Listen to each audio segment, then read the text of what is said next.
राधे जन्माद्यस्यतोऽन्वयादितरतः चार्थे सविज्ञास्वरा तेने ब्रह्महृदाय आदिकवये मुह्यन्ति यत् सूरया तेजो वारिमृदां यथा विनिमयो यत्र त्रिसर्गो मृगा धाम्ना स्वेन सदा निरस्तकुहकम् सत्यं परं धीमहि।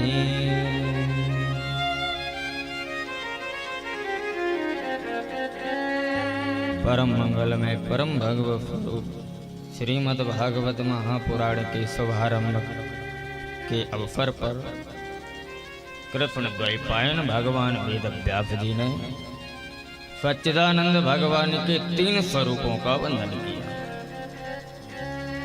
भगवान व्यास जी ने 3 मंगलाचरण किए। सत्यम परम धीमहि कह करके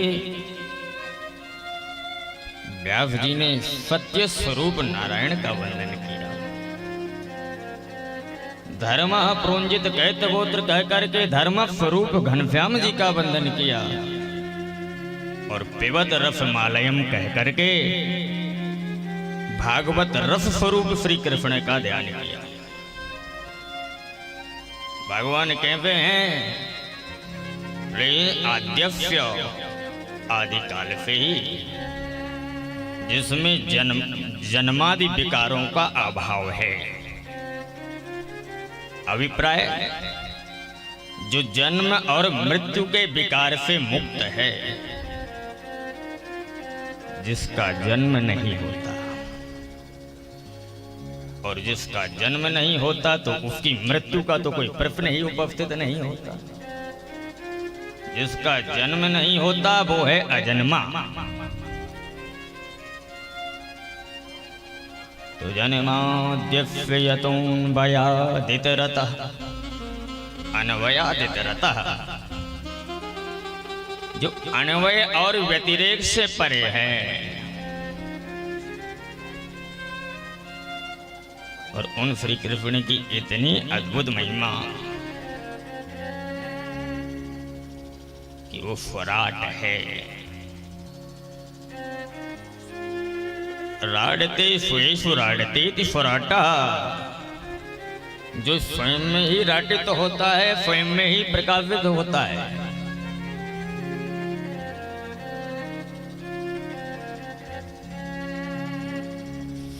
बनता भी है और बनाता भी है। सारी दुनिया को प्रकट करता है और प्रकट करके उसे स्वयं प्रकाशित करता है। चार्थे स्वविद्या च अर्थे,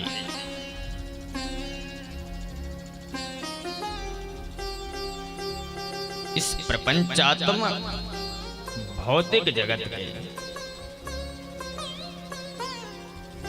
जो अज्ञानी प्राणी जन हैं, जिनमें आसुरीय भाव उदित हो चुका है, जो राक्षसी स्वभाव के हो गए हैं, अथवा जो प्यारे प्रभु के पावन पुण्यात्मा भक्त हैं, उन पुण्यात्मा भक्तों के अर्थों को, प्रयोजनों को, उनकी भावनाओं को जो जानते हैं वो है चार्थेव स्वविज्ञा, अथवा रावण, कंसादि, शिशुपालादि, हिरण्यकश्यप और हिरण्याक्ष आदि के दुष्टों के प्रयोजनों से पूर्णतया परिचित है, वो है स्वराट। चार्थे स्वविज्ञः स्वराट। और वो स्वराट की सत्ता ये है परमात्मा की, श्री कृष्ण की, श्री राघवेंद्र सरकार की सत्ता ये है कि इनकी सत्ता के सामने ब्रह्मा जैसे विद्वानों की भी बुद्धि फेल हो जाती है। तेने ब्रह्म हृदय या आदि कवये, जिन परमात्मा के हृदय कमल पे नाभि कमल पैदा होता है और नाभि कमल पे वेद पितामह ब्रह्मा प्रकट होते हैं, जो बुद्धि के विधाता हैं, सृष्टि के सृजता हैं, दुनिया के निर्माण करता है, सारी दुनिया का जिसने निर्माण किया है, सारी दुनिया को जिसने जनरेट किया है, वो है ब्रह्मा। लेकिन ब्रह्मा भी प्यारे प्रभु की लीलाओं को देख करके मोह को प्राप्त हो जाते हैं। सरकार की किस लीला में क्या रहस्य छुपा हुआ है ब्रह्मा जी को भी मालूम नहीं, क्योंकि भगवान श्री हरि की माया ही इतनी बलवती है कि शिव और ब्रह्मा को भी नहीं छोड़ती। शिव विरंज कहु मोहई, वो है बपुरा तो जग विमोहिनी जो माया है, सरकार जब उस माया का आश्रय ले लेते हैं वो मायापति, तो ब्रह्मा आदि विद्वानों को भी मोह हो जाता है। तो प्रथम जो मंगलाचरण हुआ, प्रथम मंगलाचरण में सत्य स्वरूप श्री कृष्ण का वर्णन, श्रीमद् भागवत के आद्योपरांत सत्य की ही महिमा का गायन किया गया है। मानो भगवान द्वैपायन वेदव्यास कहना चाहते हैं कि भागवत है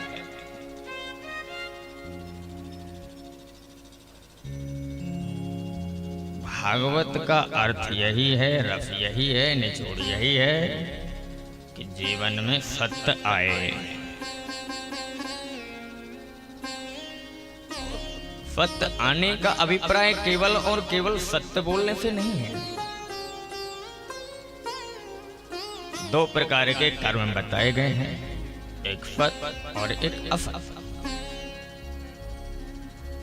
असत वो है जो नाशवान है और सत्य वो है जो पहले भी विद्यमान था, अभी भी विद्यमान है, जिसका कभी समापन नहीं होता, जिसकी सीमा की कहीं समाप्ति नहीं होती, वो है सत्य। अब चाहे वो सत्य आचरण हो, चाहे वो सत्य वाणी में हो,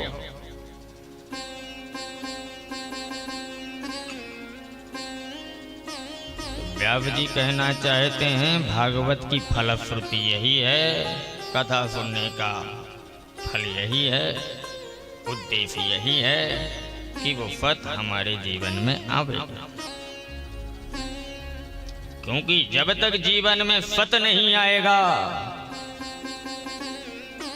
जब तक बुद्धि में उस सत्य स्वरूप परमात्मा का अभाव होगा, तब तक धर्म हमारा कभी पूर्ण नहीं हो सकता। क्योंकि सत्य के अभाव में धर्म भी अपूर्ण है। तो व्यास जी ने सबसे पहले सत्य स्वरूप श्री कृष्ण का वंदन किया और इसके बाद धर्म स्वरूप श्री कृष्ण का वंदन किया। जब तक जीवन में सत्य नहीं आएगा, सद आचरण हम में नहीं आएंगे, तब तक हम धर्म का निष्पादन ठीक से कर ही नहीं सकते। और जब तक जीवन में धर्म और सत्य नहीं आएंगे, तो रस भी जीवन में आने वाला नहीं। तो पहले मंगलाचरण में सत्य का वंदन, दूसरे मंगलाचरण में धर्म का वंदन और तीसरे मंगलाचरण में रस स्वरूप श्री कृष्ण का वंदन करके मानो व्यास जी संकेत दे रहे हैं, सत्य है तभी धर्म है और सत्य और धर्म के